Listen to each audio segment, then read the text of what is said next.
All right. It is time. This is Infinite Investment Game. I'll talk about alternative investments and collectibles. It's not particular investment advice, but if you watch this, you'll be a better collector, investor, and you just be smarter where to put your money in collectibles. And I am doing this sports card one because this is really, really important. People want to know, what does it mean now that Panini will be acquired by another company? And in this case, we're talking about Fanatics. What does that mean? What does that mean for Tops? That Fanatics owns Tops. What does that mean?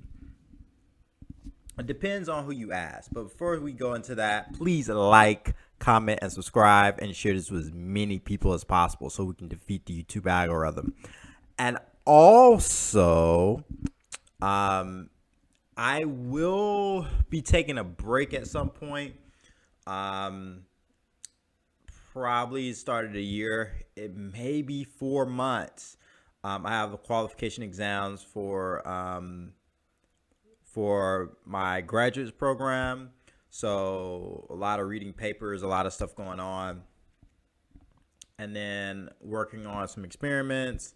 And then also reading a lot of books on neuroeconomics and also preparing for Brazilian Jiu-Jitsu tournament. So I got a lot on my plate, and I just won't be able to make videos really be as focused on the sports, just the hobby in general, really collectibles hobby in general. So I just want to keep that in mind because you may not see me for 3 months or 4 months and then see nothing come out. But yeah. All right. So here's the thing.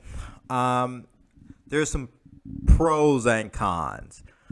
Some of the pros from this, I think, would be they could get rid of the redemptions, or they'll be better able to fulfill redemptions. And as far as the products that come out, they will better be able to have it consistent and have better customer service feedback, if that makes sense. You won't have to worry about shortage of products. It'll probably be more direct to consumer. A lot of markups from hobby shops and all this other stuff won't exist as much. The good old boy network will be gone, and that gives opportunity for new blood to kind of come in and do things and shake things up. And then, agreement with the Players Association. So, I mean, it's probably going to help out the players. They're going to get a nice little check. You may see more kind of on-card kind of autographs and game use patches and things such as that. You may see more utility where you may pull a plaque or something like that. Maybe you get to meet the player. Maybe you get something else from that as well, where it's more of a connection from the player. I think it's very possible to see these. And I think there should be more. I think you're going to more likely see more affordable products. And you'll probably see some less affordable products. And then they'll probably try to keep the Panini Prism brand going. I don't know what'll happen to Optic or Select, but Panini Prism will probably keep going. Same with Topps Chrome. I would say for the cons, here's the issue. Monopolies don't normally benefit anybody except the people that own the monopolies. So there won't be as much competition. So it won't be as much competition when it comes to, yeah, they're going to try to get people to buy cards and really be hyping this stuff up and hyping it for people. But who does this benefit? It may benefit some flippers. But I don't see this benefiting collectors and long-term investors. Just because one of the things is mass-produced scarcity. It probably was coined in the 60s, or you really saw it in a coin in the 80s. But mass-produced scarcity is something that we all know. We seeing it with serial number cards, or a bunch of parallel cards, base cards, whatever. mass-produced scarcity is here to stay, and they're going to take advantage of that. The other thing is, what I see is more of a focus not for the collector, but for the gambler. I think they're going to promote a lot of gambling, not just for adults, but also for kids, and put it off as making smart financial investments and collecting and all this other stuff. I don't think it may be fine for the hobby, but it may not be good for the individual gambling in a sense, because you can lose a lot of money. And more of almost like a day trading aspect that you see in stock markets. More of a bolstering of that, because that's where a lot of the money comes from. A lot of people want to gamble. A lot of people want to do sports betting. And they want to carve out a whole sector for that. So I think a lot of the products would probably be geared to more people like that. The next thing, I think they will probably change up some things for cards.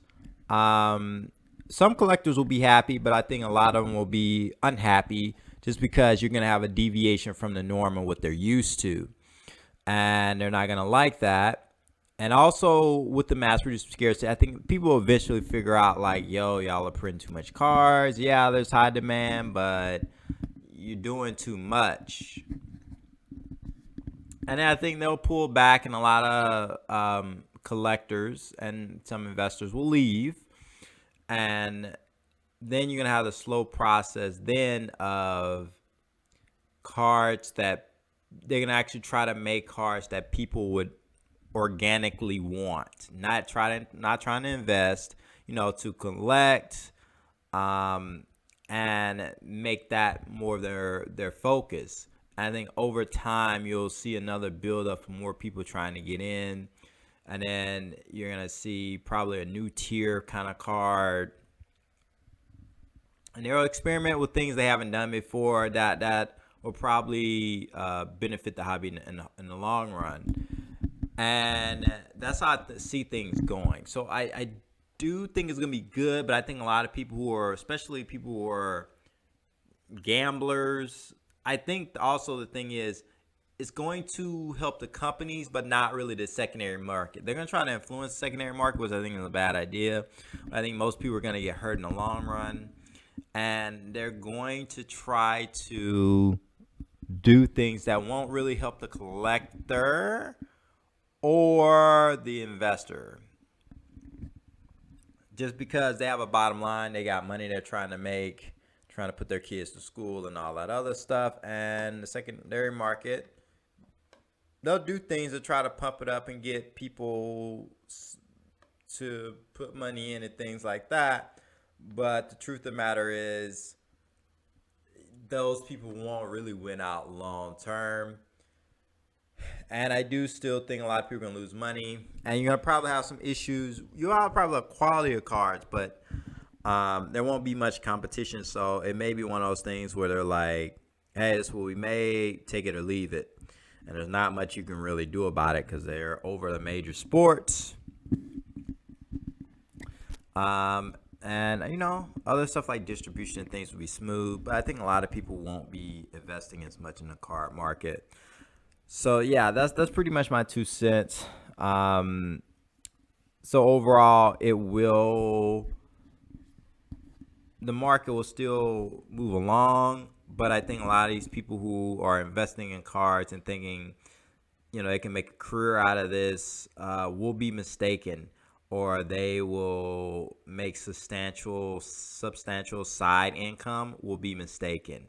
And I think most people are going to lose more money than they make. And it's going to really condition you just to stay a consumer instead of a producer. But yeah, that's the video. Please like, comment, subscribe, and let me know what else you want me to talk about.